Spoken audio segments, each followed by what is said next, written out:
All right, welcome back to the show.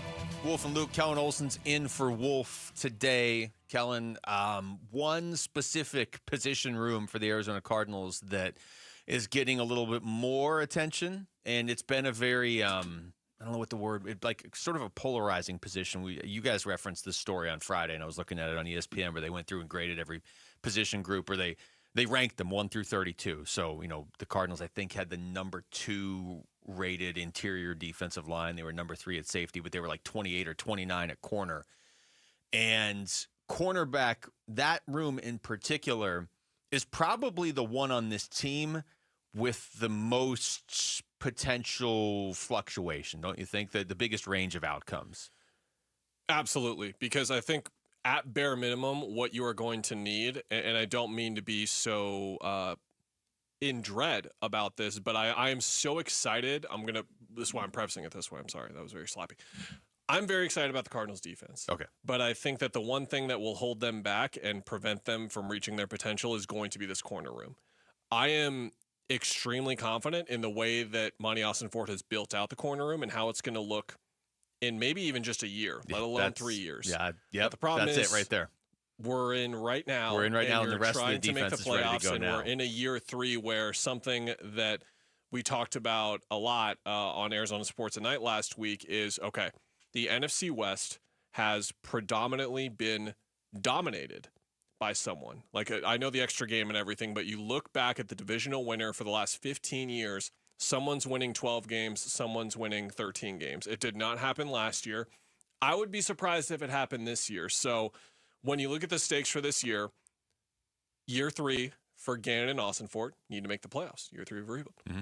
Kyler Murray probably needs to win a playoff game, as Dave Burns has been putting it all summer. And then I think you need to win the NFC West more than anything, because the NFC West is attainable, because there's so no flat right now. There's no Bills, there's no Lions, there's no Eagles, and there's no Niners, Rams, Seahawks sort of juggernaut. So I look at what could hold this team back, and it's the fact that despite all of us having a ton of optimism for the corners, it's an entirely young group. There isn't some veteran that they signed, and again, the position that they were in with Star Thomas's injury especially was just brutal timing. Sean Murphy bunting, of course, that put them in this position. So the plan was there. But with these 2 injuries, I just think it's going to be too much for them to overcome for that group. And I think they are going to struggle. Now, are they going to hold back the defense entirely? I don't know. But at bare minimum, to go back to that and what I was opening on, you need Max Melton or Will Johnson to be a starting caliber cornerback. And I believe that Max Melton is ready to make that jump. It's asking a lot out of Will Johnson right away. It's just asking a lot. Yeah, it is. And, he has first-round talent. He was a second-round pick, but I think everybody looks at him as a first-round talent. So you do expect him to get there, and maybe he can get there by week 6 of this season. Maybe he can get there by week 1. But, to your point that you made in there, you feel really good about this position group in 2026 because they are so young. Garrett Williams got there quickly to the point where you feel like you can rely on him like he's an established vet. He's only going into his 3rd year, and he was hurt for a good chunk of his first year. I'm really high on this defense, but you watch Pat Bryant just carve them up with Jarrett Stidham, and you're like, oh yeah, they have pretty young corners. And again, Garrett Williams wasn't playing. The starters weren't playing.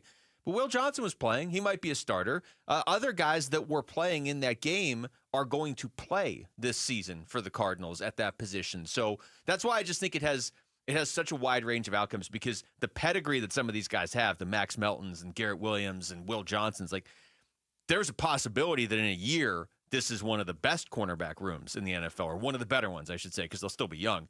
But there's also a possibility that you are, that's the position that holds you back on defense this year. Now, you got great safeties behind him, and you should have a really good pass rush, so maybe you can mask it a little bit if you need to. But, they do need to make the playoffs this year for the whole organization, but, for certain individuals, probably even more so than others. And to be clear, I said this kind of stuff last year in a different way, and those guys overperformed. Star Thomas had a great year. I was just waiting for, week 1, I don't know who's throwing Chris Olave the ball, but I'm worried about who's covering him. That kind of thing. Even Tedero McMillan, who's a rookie, and he's young, but he's an incredibly talented guy that you have to account for. In Carolina, San Francisco, we'll see who's on the freaking football field for them.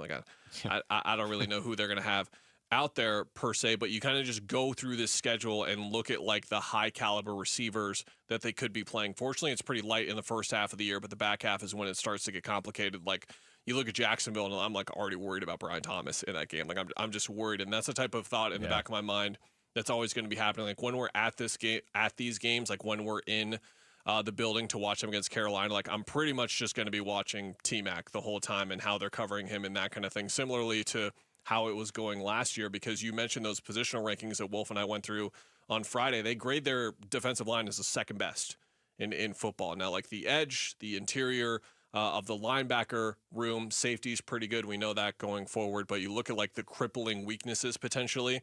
Corner is what you're worried about, and inside linebacker is what you're worried about, but you could be in a position like last year or 2 years ago where the talent isn't even there and there's just no reason to believe that things could get turned around or things could click all of a sudden. That's the potential that they have. Max Melton got better as the year went on, but it's like, okay, he was getting better as the year went on in like a situational role that sort of increased. Yeah. Now he is CB1 on this team. It is Garrett Williams, who's one of the best nickelbacks in the whole game.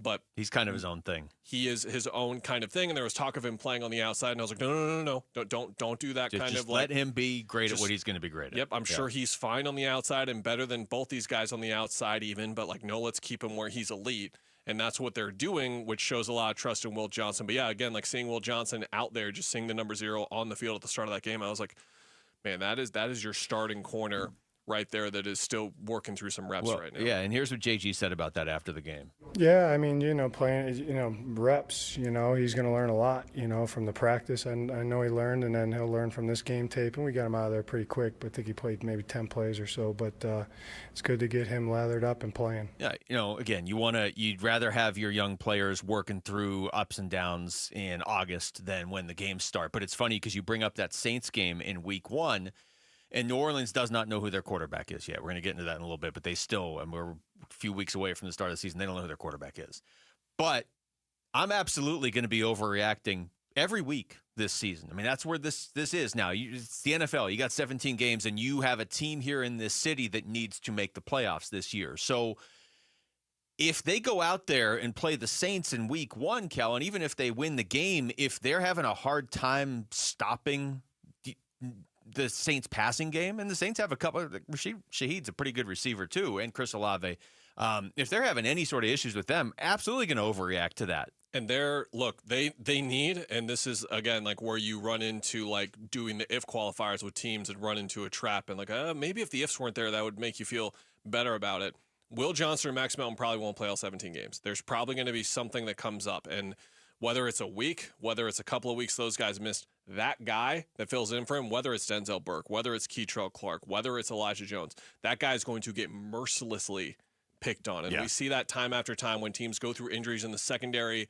We see the guy get spotlighted. Basically, they're just throwing at that guy the entire time. And that's what I'm worried about happening as well. Because, again, those were the second stringers. Those were the guys. Those were the names that were out there against Denver, and they got carved up. Yeah, and look, none of us know how this is going to play out with Will Johnson, but part of the reason that he was so appealing, Wolf's brought this up many, many times. I mean, the way he plays fits specifically in this defense.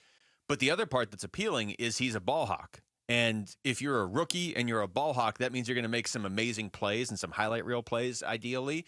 But you're also probably going to get burned a few times as a rookie that's out there trying to make plays on the ball specifically. Thanks for watching Wolf and Luke. Tap to see more and click the button in the middle to subscribe to Arizona Sports.